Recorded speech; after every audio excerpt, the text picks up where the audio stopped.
दोस्तों, डॉक्टर सत्य प्रकाश तिवारी जी से ये मेरी दूसरी गुफ्तगू।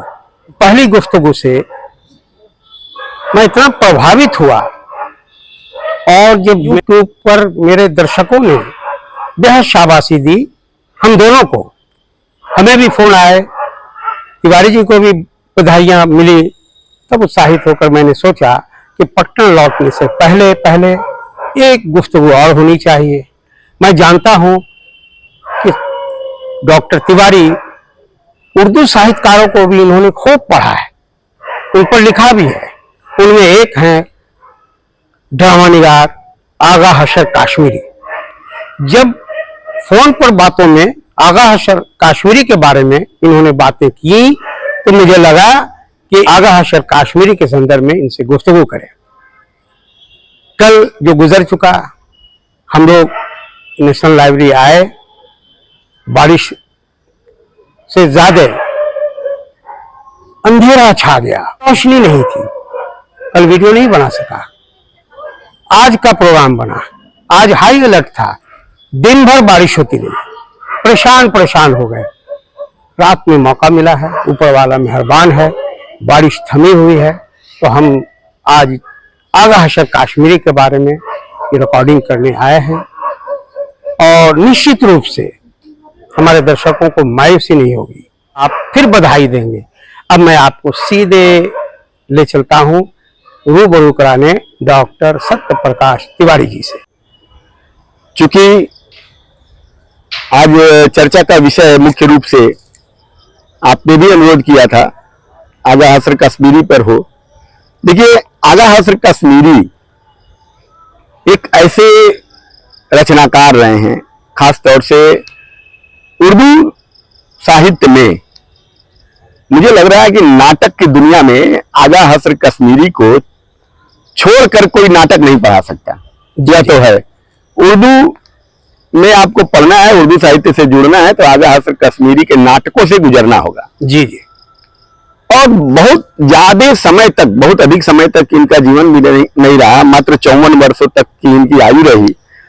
1879 में जन्मे बनारस में और लाहौर में 1935 में इनकी मृत्यु हुई। लेकिन ये जो साहित्यकार होते हैं ना, ये किसी सीमाओं में बंधकर नहीं होते। बिल्कुल सही। जैसे पक्षी सीमाओं में बंधकर नहीं होते ना, आगा हशर कश्मीरी के प्रति पाकिस्तान में भी बहुत प्यार है। जी जी। और हमारे भारत में भी बहुत प्यार है। तो साहित्यकार इन सब चीजों से थोड़ा अलग होते हैं, जो खुशबू अपनी राहें तलाश लेती हैं, सरहदों की परवाह नहीं करती। आगा हशर कश्मीरी का बचपन में नाम आगा मोहम्मद शाह था। बाद में एक लंबी परंपरा है, कैसे हशर जुड़ा कश्मीरी जुड़ा, उधर ना जाते हुए मैं सीधे सीधे उन पर बातचीत करने के लिए आना चाहूंगा कि जिसके लिए ये मुझे बहुत माने इनके प्रति मेरा रुझान रहा इनको पढ़ने के लिए। वह इसलिए कि मैं जब इनसे जुड़ा पढ़ने के क्रम में, एक पाठक के क्रम में, चूंकि उर्दू की लिपि मुझे नहीं आती है, पहले ही बता चुका हूं, लेकिन उर्दू के बहुत से नाटक अनुवाद के रूप में हिंदी में मौजूद हैं। जी। और कुछ नाटक तो इन्होंने हिंदी में भी लिखा। जी जी। तो इन सब चीजों से मैं आकर्षित भी हुआ और पढ़ा भी, तो मैंने देखा कि ये गंगा जमुनी तहजीब के पुरोधा थे, जिसकी आज के दौर में, आज के समय में सख्त जरूरत है। गंगा जमुनी तहजीब के अलावा एक और जो आज की जरूरत है, मातृभक्त पितृभक्त होना। जी जी। पितृभक्त के बारे में कितना क्या था मुझे नहीं पता, लेकिन मातृभक्त के बारे में मैंने पढ़ा है जी कि यह अपने कठिन समय में भी जी जी बहुत परेशान रहते थे, फिर भी अपनी माने महत्वपूर्ण चीजों को गिरवी रखकर भी इन्होंने अपने माँ को निरंतर पैसा भेजा। बहुत बड़ी बात, अच्छी बात। आगा हशर कश्मीरी यह एक तरह से संदेश देते हैं जी कि हमारा दायित्व एक संतान के रूप में भी क्या है, यह भी समझ। आज देखिए, आज ओल्ड एज होम की परंपरा है ना भाई, वृद्धाश्रम के चल रहे हैं। सही है। हम अपने संबंधों को अपनी संस्कृति से कटते जा रहे हैं। तो उस संस्कृति से जुड़ने की प्रक्रिया है। हम डे भी मना रहे हैं, मदर्स डे, फादर्स डे, और ये इंतहाई बुरी बात है। जितना डे मना रहे हैं उतना संबंधों में खोखलापन आ रहा है। जी, दरारें पड़ रही हैं। हमारे आपके बचपन को याद कीजिए, मदर डे फादर डे था क्या? कभी नहीं था, कभी नहीं। आगा हजर कश्मीरी के जमाने में था? बिल्कुल नहीं। ये तो अंग्रेजों का है जो आज मदर माँ को ओल्ड एज होम में डाल देते हैं, आज मदर्स डे पे जाके आप मदर डे भी मना रहे हो और घर में माँ को रखना भी नहीं है। नहीं है। तो ये तो बड़ी विचित्र बात है, दोहरी नीति है। इनके नाटकों से जुड़ना, इनके नाटकों को पढ़ना, वैमनस्यता से दूर होना है जी, और मनुष्य बनना है। इसलिए मनुष्य बनने के लिए बार बार आगा हजर कश्मीरी के नाटकों को पढ़ना होगा। और एक बात मैं आपको बताऊं कि इनकी एक खूबी थी, ये केवल इस्लाम को ही नहीं पढ़े थे, ठीक जी जी, इस्लाम के अलावा हिंदू धर्म को भी, गीता कहिए, रामायण कहिए, इसको भी बहुत अच्छे तरीके से, यहाँ तक जो भी होते हैं वो किसी भी धर्म से इतर हो जाते हैं, वो सभी धर्मों को जानना और समझना चाहते हैं। बाइबिल का भी अच्छा ज्ञान था आगा हजर कश्मीरी को, आपको मैं बताऊं। और हिंदुओं की धार्मिक आस्था को रेखांकित करते हुए इन्होंने तो कुछ ऐसे नाटक लिखे जी कि जो आज भी प्रासंगिक, बहुत प्रासंगिक है और प्रसिद्ध है, जिसमें भीष्म प्रतिज्ञा, श्रवण कुमार, सीता वनवास जैसे हाँ, जैसे नाटक रहे। और सीता वनवास के बारे में आपको मैं बताऊं कि जब ये सीता वनवास लिखे, महाराजा साहब चरखारी थे, वो जब सुने जी, तो सुनने के बाद 8,000 रुपये में जी इस नाटक को खरीद लिए जी, उसके मंची अधिकार को। इसलिए अंदाजा लगाइए शाहिद जी कि 95-96 वर्ष पहले जी 8,000 रुपये की आज कितनी कीमत होती है, बहुत मुंह मांगा हुआ। मैंने अब, और इतनी संजीदगी से, वह सीता वनवास के संदर्भ में ही इनकी मैं ज्यादा चर्चा करूंगा जी, इतनी संजीदगी से लिखा हुआ है कि आपको लगेगा कि एक सच्चा जो मनुष्य होता है वह किस प्रकार सभी धर्मों के प्रति आदर भाव रखता है। सही है, सही। आप यदि आदर भाव रखेंगे तभी ये शब्द भी निकलेंगे, ऐसे शब्द नहीं निकलेंगे। तो ऐसे तमाम हमारे साहित्यकार हुए जो इन परिधियों से आप देखेंगे कि अलग हैं। हिंदी में भी ऐसे बहुत हैं, उर्दू में भी हैं, नेपाली में भी हैं, लेकिन चूंकि चर्चा आज आगा हजर कश्मीरी की है तो मैं बाकी की चर्चा नहीं कर रहा हूँ। सीता वनवास एक इनका बहुत प्रसिद्ध नाटक है, उस पर मैं आपको उसकी इनकी एक दो पंक्तियां हैं जिनको मैं सुनाना चाहूंगा जी जी, जिससे आपके जो दर्शक भी जुड़े हैं या देखेंगे उनको भी लगे कि भाई आगा हजर कश्मीरी ने किस प्रकार का लिखा है। जी, कविता के रूप में कुछ पंक्तियां हैं सीता वनवास में, जब श्री राम और अयोध्या का अनुपम वर्णन वो कर रहे हैं तो देखिए एक पात्र के मुख से कहलवाते हैं कि अंधेरा तेजशाली सूर्य के सम्मुख नहीं रहता, जहां पर पुण्य रहता है वहां पर दुख नहीं रहता। सही है। अगला देखिए, अयोध्या के नगर को स्वर्ग भी सुरधाम कहता है, वाह, जिसे देखो वह जय रघुबर वह जय श्री राम कहता है। जी जी, ये जो भावना है अपने आप में कि सर्वधर्म समभाव की भावना और गंगा जमुनी तहजीब जो हमारी भारतीय संस्कृति की विरासत की माने विरासत है, तो यह अपने आप में बहुत महत्वपूर्ण है। और तमाम तरह के आप इन संदर्भों को सीता वनवास में जब पढ़ेंगे तो देखेंगे कि आपको लगेगा कि आप तुलसीदास के रामचरितमानस से जी, वाल्मीकि के रामायण से गुजर रहे हैं। जी जी, ऐसे तमाम कवि हैं और साहित्यकार हैं जो इस तरह की रचनाओं में अपने को लीन किए हुए हैं। एक और आपको उदाहरण मैं देना चाहूंगा, लंका से आने पर रजक जब सीता पर प्रश्न उठाता है, एक रजक पात्र है जी जी, तब दुर्मुख जो श्री राम का गुप्तचर है क्या कहता है रजक के बारे में जी, यह सुनिए आगा आश्रय जी ने किस प्रकार शब्दों को धार दिया है। जी जी, शत्रु का एक रूप धरा था दिखाने के लिए, रावण के बारे में, जी जी, शस्त्र उठाए हाथ में केवल उठाने के लिए, जानते हो क्यों किया रावण ने सीता का हरण, राम के हाथों से मरकर मोक्ष पाने के लिए। वाह, उनके जीवन दृष्टि जीवन मूल्य रहे हैं जी, तो पूरे समाज के लिए अनुपम है। लेकिन उस अद्वितीयता के चलते आगा हजर कश्मीरी भी किस प्रकार उसको अपने नाटकों में रखते हैं, इसका जिक्र कम होता है। लेकिन इस बार 2021 में मैं आपको बताऊं एक बनारस महोत्सव हुआ था। जी जी, बनारस के ही थे, बनारसी थे आगा हजर कश्मीरी जी। बनारस महोत्सव में इसी नाटक से शुरुआत ही हुई थी जी, बनारस महोत्सव का जी। तो अपने आप में उनकी जन्मभूमि पर उनको सम्मान देना बहुत बड़ी, बहुत अच्छी उपलब्धि भी है। आगा हजर जी में विविध रूप दिखते हैं आपको, जैसे आजकल देखिए स्त्री विमर्श, दलित विमर्श, कई सारे विमर्श चल रहे हैं। तो सही है, सही।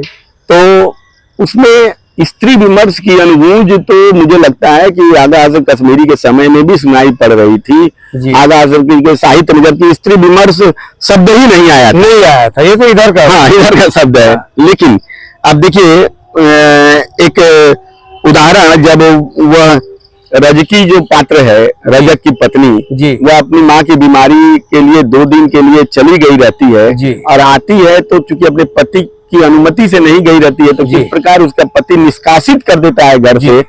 उसके बाद वह क्या कहती है यह सुनिए। इसमें स्त्री विमर्श की अनुगूंज आपको सुनाई पड़ेगी। बिल्कुल सही, भले नाम उस समय नहीं था। सही है, सही। उस नारी को ये निर्मम पुरुष धिक्कार करते हैं, उसी नारी को तजकर स्वार्थ पर बलिदान करते हैं। यही है धर्म पुरुषों का, यही क्या इनकी रीति है। इसी को न्याय कहते हैं तो इसका नाम अनीति है। सही है। माने अब देख लीजिए, इसमें एकदम क्लियर है कि भाई एक स्त्री अपना सब कुछ छोड़कर पति के घर जाती है और इस तरह का व्यवहार अपने पति से पाती है, तो इसमें जो वह बात कह रही है वह स्त्री विमर्श से कम थोड़े है। जो आज सीता जब अयोध्या आ जाती हैं जी, तब हस्र जी देखिए राम से क्या कलाते हैं। सब ये उदाहरण मैं केवल इसलिए दे रहा हूँ कि आपको यह समझ में आएगा। नहीं, ये तार्किक है, ये तार्किक। हाँ, ये हाँ, आपकी गुफ्तगू, आपकी बातचीत तार्किक हो रही है। जी, और यह समझ में भी आएगा कि वे किस प्रकार संवेदनशीलता से सीता वनवास की रचना की है। मैंने हिंदू पौराणिक ग्रंथों को आधार बनाकर, चाहे वो श्रवण कुमार वाला हो, सीता वनवास हो, मैंने उनकी जो भावना है उसी पवित्रता के साथ उसमें वो लीन है। सही है कि जो एक जैसे कोई आत्मसात करके कोई बात कहता है। हाँ, उस श्रद्धा के साथ, श्रद्धा में तनिक भी कमी नहीं है। सही है, सही है। मैंने ये पढ़ने से लगता है कि राम के प्रति जैसे मेरे मन में श्रद्धा है, आगा हस्र कश्मीरी के मन में भी समान श्रद्धा, और यही गंगा जमुनी तहजीब है। जी जी बिल्कुल। और इसी की बुनियाद पर हमारा देश खड़ा है। इसलिए भी हमको आगा हस्र कश्मीरी को ज्यादा रेखांकित इन संदर्भों में करने की मुझे लगता है आवश्यकता है। अब देखिए सीता के पुनः अयोध्या आगमन पर हस्र जी श्री राम से क्या कहलवाते हैं। जब बातचीत होती है कि भाई पुनः अग्नि परीक्षा देनी होगी तो अमुक तमाम बातें जो होती हैं जी, उस पर रख गए हैं एक जलता दुख पिता मेरे लिए, यह अयोध्या का सिंहासन है चिता मेरे लिए। आओ सीते, आओ सीते, फिर चले वन को भिखारी वेश में, जिसमें यह प्रजा न हो जाकर रहे उस देश में। तो ये जब बात राम कहते हैं तो ऐसा नहीं है कि प्रजा से मुख मोड़ रहे हैं, लेकिन भाई वो पति बिना है एक जी। तो वो उनका जो दर्द, जो दुख की हमने प्रजा के लिए इतना कुछ किया और फिर प्रजा से यह जो प्रश्न आ रहा है जी, जी। उसकी जो वेदना है, वेदना जो है, तो आम भारतीय जनमानस जिस तरह समझता है, मैं बताना यह चाह रहा हूँ आगा हस्र कश्मीरी ने भी उसी तरह समझते हुए उसको आत्मसात करते हुए इसको लिखा है। और थोड़ी 2-4 दूसरी बातों पर भी मैं आऊं, सीता वनवास 1-2 बातें मैं दूसरी भी करना चाहूंगा कि आगा हस्र कश्मीरी भारत में और आज के पाकिस्तान में, उनके मरने के बाद भी पाकिस्तान में उनके लिखे कुछ शायरी पर कुछ गीत भी गाए गए फिल्मों में और कुछ गाने भी हुए, जिसमें एक तो बहुत प्रसिद्ध है कनीज जी। कनीज फिल्म वहाँ की पाकिस्तान की मशहूर गायिका रही हैं नसीम बेगम जी। उन्होंने कनीज फिल्म में इनके एक गीत को गाया, लेकिन शायरी में आप देखेंगे ना तो आगा हस्र कश्मीरी की शायरी थोड़ी दूसरी तरह की है जी। लेकिन जब गीत में मैंने दोनों को पढ़ा है और गीत को सुना है। उसी पाकिस्तानी फिल्म कनीज है, उसमें जो गाना है उसको मैंने सुना है जी। और जब मैं आगा हस्र कश्मीरी का अनुवाद जो है इस शायरी का पढ़ा तो उसमें हमको लगा कि थोड़ा गाने के हिसाब से थोड़ा परिवर्तन भी है उसमें, लेकिन बात वही है जी। तो मैं जो इनके साहित्यिक रूप में जो चीज है जिसका गाना के फॉर्म में किया गया आपको सुना रहा हूँ थोड़ा सा, आपको लगेगा कि ये मैंने किस तरह क्यों इतना बहुत जानकारियां। बहुत जानकारी। और एक बात बता दूं आपको कि 1935 में इनकी मृत्यु हुई और नसीम बेगम जिन्होंने इस गाने को गाया इनका जन्म 1936 में हुआ। ये भी तारतम्य देख लीजिए। और नसीम बेगम की मृत्यु 71 में हुई जी, आजाद भारत के बाद। लेकिन देखिए कि 35 में इनकी मृत्यु होती है और 36 में जो जन्म ले रही हैं वो इस गाने को गा रही हैं। गा रही। ऐसा भी लग रहा है कहीं कुछ तार। जी जी बिल्कुल। इस फिल्म में जो गाना गाया गया वो कुछ इस प्रकार है, गैर की बातों का आखिर एतबार आ ही गया, गैर की बातों का आखिर एतबार आ ही गया, मेरे जानिब से तेरे दिल में गुबार आ ही गया। वाह। जानता था खा रहा है बेवफा झूठी कसम, वाह वाह वाह। जानता था खा रहा है बेवफा झूठी कसम, कसम। सादगी देखो कि फिर भी एतबार आ ही गया। सादगी देखो। पूछने वालों से वो मैंने छुपाया दिल का राज, फिर भी तेरा नाम लब पे एक बार आ ही गया। तू न आया वो वफा दुश्मन तो क्या हम मर गए, तू न आया वो वफा तो दुश्मन तो क्या हम मर गए, चंद दिन तड़पा किए आखिर करार आ ही गया। जी में था ए हस्र उससे अब न बोलेंगे कभी, बेवफा जब भी सामने आया तो प्यार आ ही गया, गैर की बातों का एतबार आखिर आ ही गया, मेरे जानिब से तेरे दिल में गुबार आ ही गया। अब मैंने इसको गा कर इसलिए नहीं सुनाया, गा कर गाने के इसमें देखिए गाना मैंने लय है और भाव है, भावना है और शब्द है, शब्दों का चयन है, शब्दों का उतार चढ़ाव। असल कारीगरी तो शायरी यही है। और आप इसको गाने के फॉर्म में, वो गाना भी यूट्यूब वगैरह पर मौजूद है, कनीज फिल्म लिखिएगा तो आ जाएगा। अद्भुत उसमें मैंने उसकी सुमधुर गायन है। जी जी। तो तमाम तरह की ये जो चीजें हैं, आप देखिए कि जो साहित्यकार है वो समाज को बनाने के लिए दिन रात किस प्रकार, ठीक है उनका एक पेशा भी था, मंचीयता, नाटक मंचन करते थे, फिल्मों में उनको बहुत शौक था जिसके लिए वो बंबई भाग गए थे, वो सारी चीजें हैं। लेकिन चाहे आप आगा हसर कश्मीरी को देखिए या भक्ति काल में चले जाइए, हिंदी का विद्यार्थी हूं, तुलसीदास को देख लीजिए जी। तुलसीदास राम काव्य के लिए प्रसिद्ध है, लेकिन उनका एक दोहा देखिए, तुलसी काया खेत है मनसा भयौ किसान, पाप पुण्य दो बीज है बुआ सुनय निदान।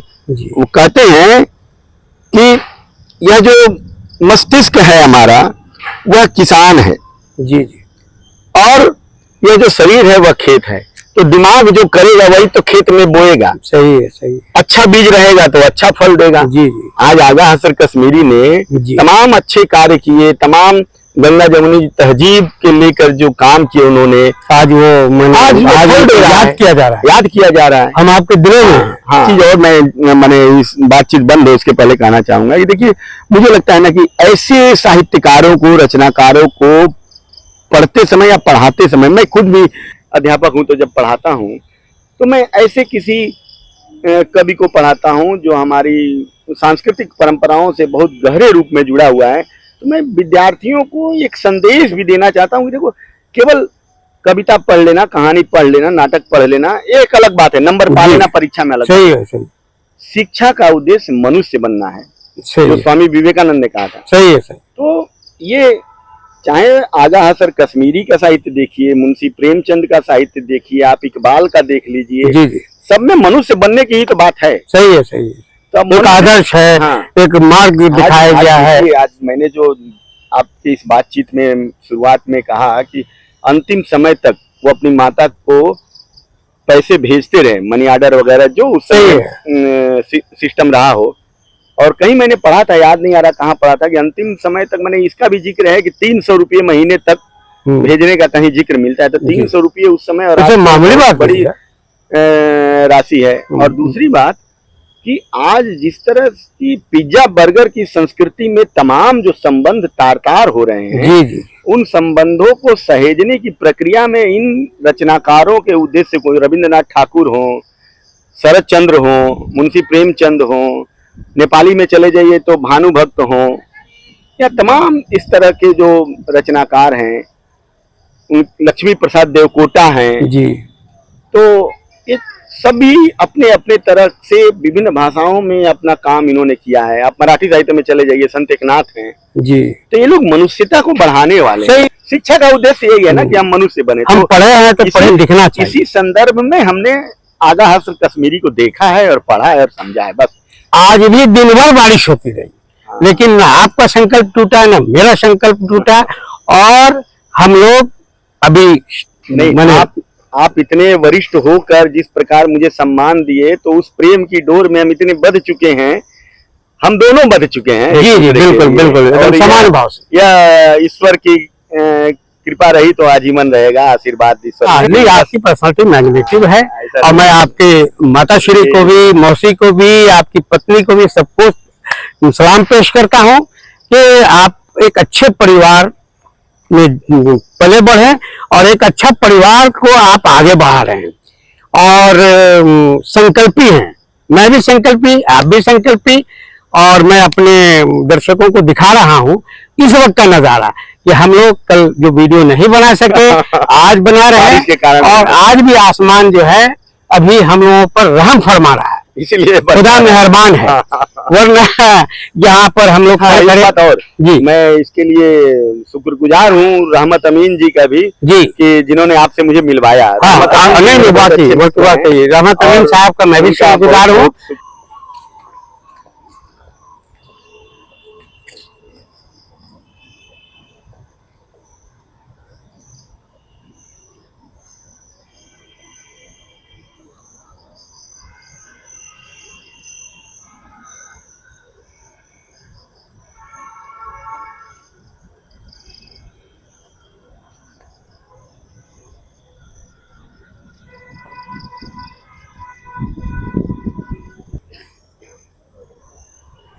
ये नेशनल लाइब्रेरी कलकत्ता का बाहरी हिस्सा है। मैं तिरंगे को सलाम करता हुआ इस वीडियो को यही समाप्त करता हूँ।